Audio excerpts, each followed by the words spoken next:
Hi, and welcome back to session 2 of our study of the purpose, practice, and power of prayer.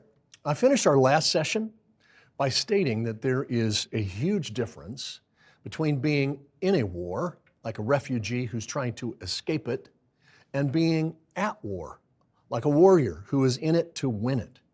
You have an enemy who hates you. He never takes a day off.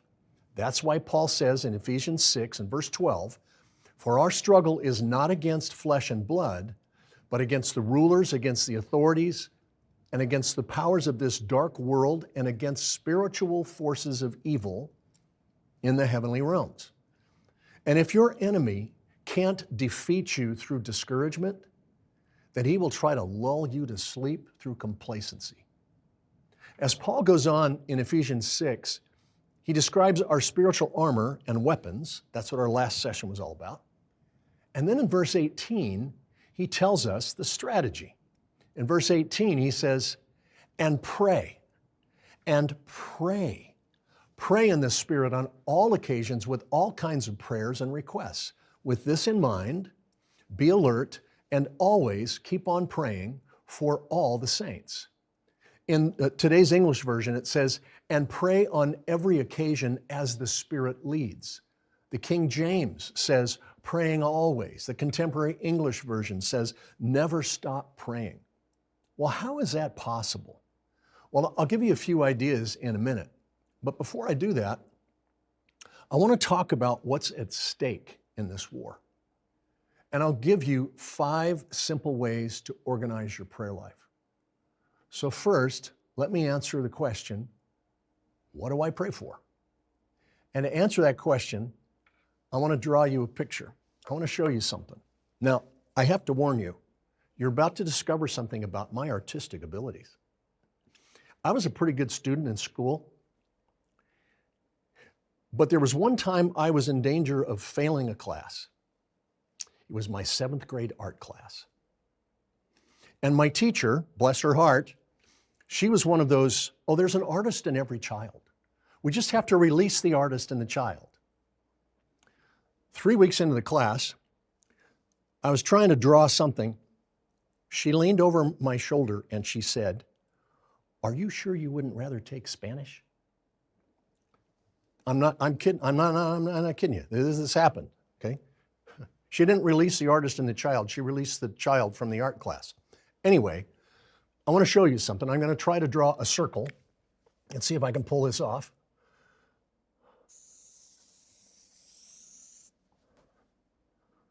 I guess that's not bad for 3 years of Spanish. Anyway, in 1983, the United States Navy deployed the first battleship that was equipped with something called the Aegis Defense System. So this will be my little battleship. Here's my battleship, all right? Got a gun on it. There you go. Deployed this battleship with something called the Aegis Defense. It was developed by Lockheed Martin. And Aegis is the world's premier naval defense system. It is a radar tracking system that can search, track, and destroy over 100 targets on land, in the air, on the sea, and under the sea, all at once. And it tracks them within a 115-mile radius. So 115 miles in every direction. It can also, because it's in a fleet, it is defending the rest of that fleet. It's directing these attacks against these 100 targets, and it directs them simultaneously, while at the same time it is deploying defense systems to protect that fleet from incoming attacks by surface missiles, or surface vessels, from aircraft that might be coming after them, from torpedoes under the water, and even from missiles. It fires missiles at missiles. It's like shooting a bullet at a bullet. And they called this system Aegis. It's the Aegis Defense System. So why did they call it Aegis? It's an interesting word. And what does that have to do with prayer? Well, let's look at the meaning of the word aegis. Originally, back in Greek mythology, aegis was the name of Zeus's shield. So aegis originally was the shield of God. But today, it has a different meaning. And I want you to write this down because it's really important for us to grasp this. Write this down. Aegis means the realm or reach of authority, influence, protection, responsibility, and advocacy. Let me say that all again. I know that's a lot. It's the realm or reach of authority, influence, protection, responsibility, and advocacy. So I have a question for you to write down. You got all of that? Here's my question. What is the aegis of my prayer life? What is the extent of the territory that you cover? What targets are you tracking? What's in your circle of influence? Well, you might think, well, I don't really have any authority or influence. Sure you do. You have influence over people. You have influence over decisions. You have influence over the direction, maybe, of an organization. Let me give you some ideas to write down. Your realm or reach of authority, influence, protection, responsibility, and advocacy, write these things down. They include your family, your spouse, your parents, your kids, your siblings. It also includes your friends. Write that down, your friends.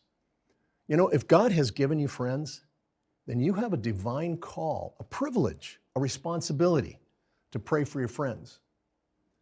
Something else in the aegis of your prayer life is your church. That includes your pastor, your kids' Sunday school teachers, the impact of the ministry and the reach of your church and your community, which also then leads to your community. That's something else that's in the aegis of your prayer life. And that includes not only your neighborhood or your city, it also includes your nation. Praying for our government leaders, not just complaining about them, but praying for them. Another part of the aegis of your prayer life is work or school. This is your coworkers, your boss, your kids' teachers, your classmates if you're a student. Here's another one, projects and events. Projects and events. Projects and events include opportunities, threats, challenges, the things that you are working on.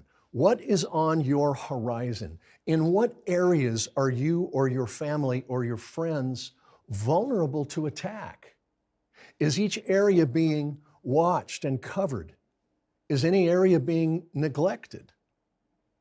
You see, if we attempt to sail into dangerous waters without the aegis system of prayer in full operation, we risk failure. We won't even know what hit us. And the failure will come not because of God's heavy-handedness, but because of the absence of His empowering hand. You say, well, Lord, why did you let this fail? And God will say, well, why didn't you ask me to help you succeed? Paul says, be alert and always keep on praying. Jesus said in Matthew 26, watch and pray. Notice it's not enough just to pray. We must be watchful, be alert, vigilant. We must pay attention. We must be watchful and we must be prayerful. Watch and pray. In other words, keep an eye out for what's going on around you. There is so much at stake not to pray. Eternal lives are at stake. Life on earth is at stake. Think of the people, the responsibilities, and the opportunities that are in your life. Imagine what could happen if you prayed for those things regularly. Or to put that in a darker way, imagine what could happen if you don't pray. There is so much at stake. So I come back to my question, what is the aegis of your prayer life? Now, does this sound overwhelming? Hang on, okay? I'm going to make it simple in a minute, all right? So don't give up. I'm not done. Just hang in there with me. But first, I want to answer another question. Paul says, pray in the Spirit on all occasions with all kinds of prayers and requests. So what does he mean by all kinds of prayers and requests? Well, in the Bible, we read about many different kinds of prayer, such as intercession, supplication, and petition, and there are many others. So what's the difference between them? Are they all the same thing? No, they're not.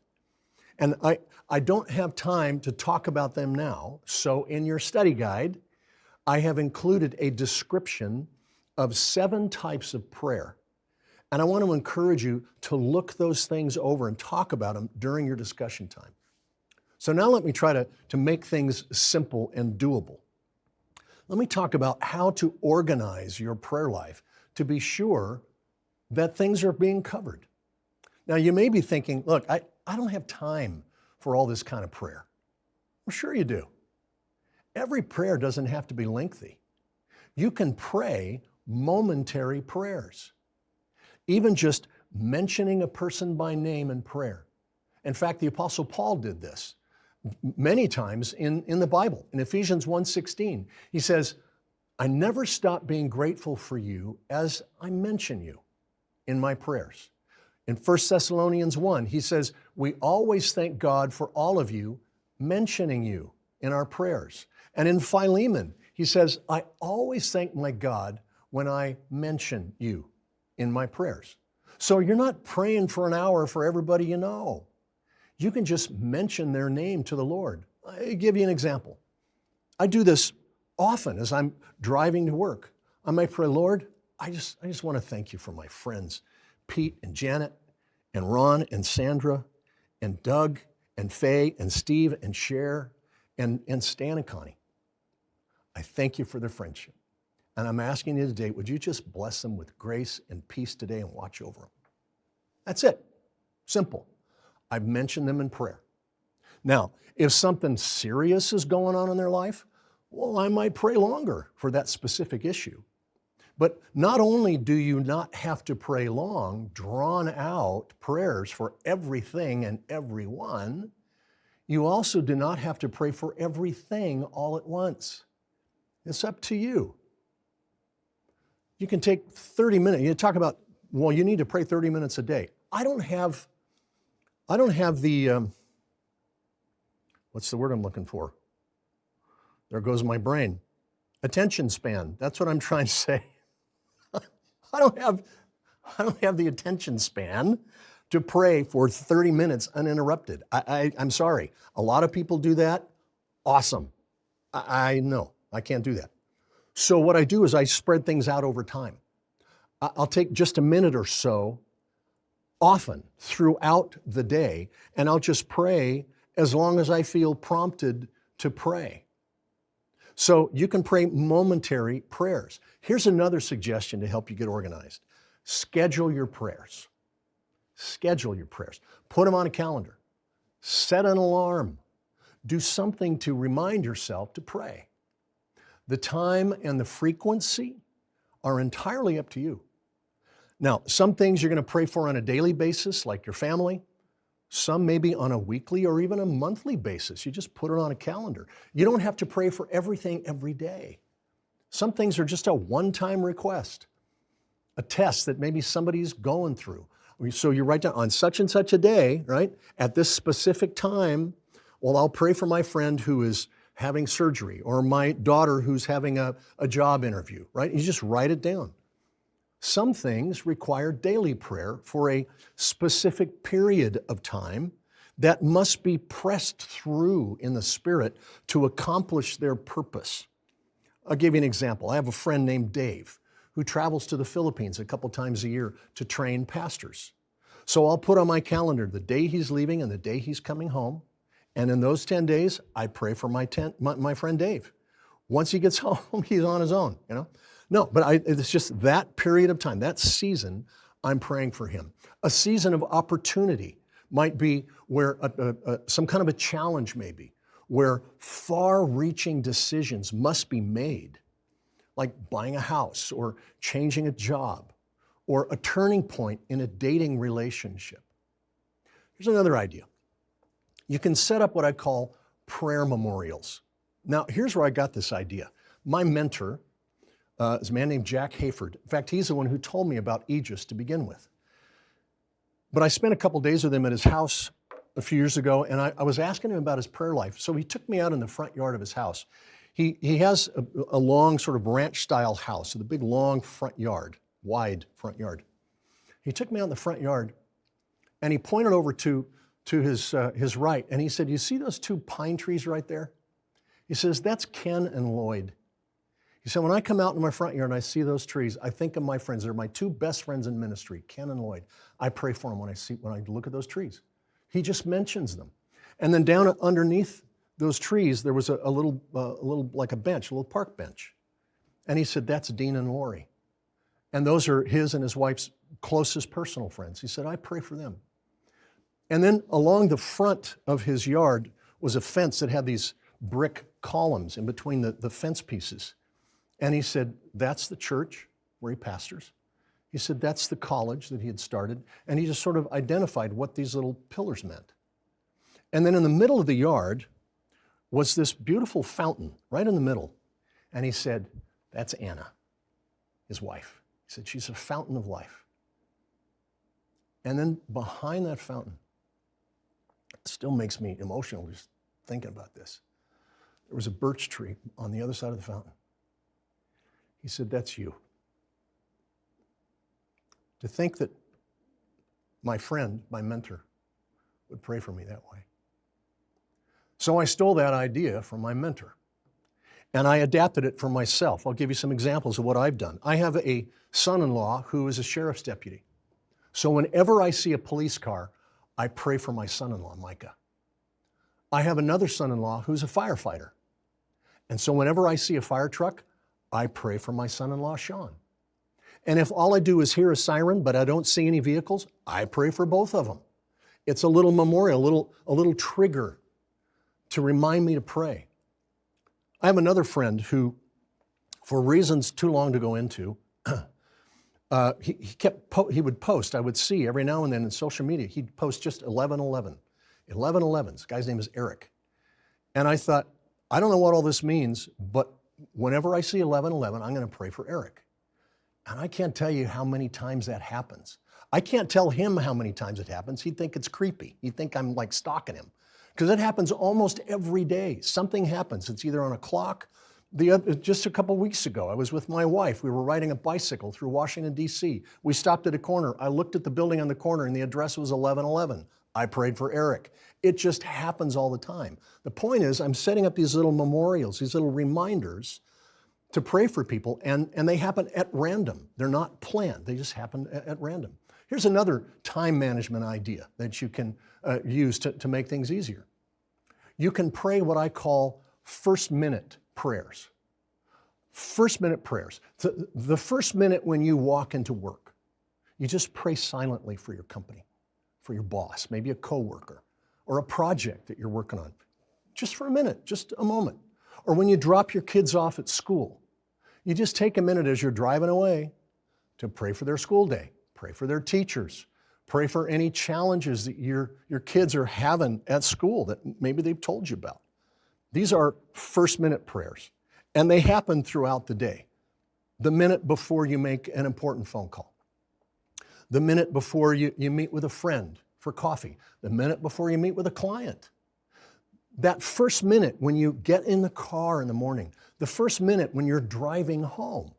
Now, of course, there are times when you get on your knees and wrestle with God in prayer over something, but I find that most often it is the simple, short, moment-by-moment prayers that keep me aware of God's presence throughout the day because I'm talking to Him throughout the day. I'm inviting Him into every situation and every part of my life with simple, short, momentary prayers. Lord, protect me. Lord, bless this project. Lord, give me wisdom. Lord, help me to be strong. Lord, thank you for your faithfulness. Lord, help my friend, etc. Just those kinds of prayers, constant short prayers that just keep me in a constant conversation with God. Here's another idea. It's what I call pray for drop-in visitors. Pray for drop-in visitors. Now, what do I mean by drop-in visitors? A drop-in visitor is the person who randomly pops into your mind, out of the blue. It might be someone you haven't thought of in a long time, but just all of a sudden, there they are, and you're going, why am I even thinking about this guy? Well, I take that as a signal that I need to pray for them. I mean, what harm can it do, right? So whenever that happens, a drop-in, I just take a moment and I pray for them. And if they're in my phone, I pull out my phone. I've made this a habit. I pull out my phone and I text them and I send them 4 words. That's it, 4 words. Praying for you today. Praying for you today. I just send them a text. It is amazing how often I hear back from them. How did you know? And then they want to tell me. But it happens all the time. The Bible says in 1 Samuel 12:23, far be it from me that I should sin against the Lord by failing to pray for you. So again, these can be momentary prayers. Sometimes they're long prayers, but with a little practice, it'll become a habit. And as you put these things into practice, you'll find that you are spending a lot less time talking to yourself and a lot more time talking to God. Now, I know I've given you a lot to think about in this session. So as you go to your group discussion, talk about the concept of aegis as it applies to your life. And then in your notes, write down some things in those aegis categories. Write some names down, some situations down in those categories that I mentioned. And then in your prayer time together, we'll take a minute to pray for somebody you know who needs prayer, and then send them that text, praying for you tonight. In our next session, we will see what the Bible says about your authority in prayer and what it means to pray in Jesus' name. I'll see you next time.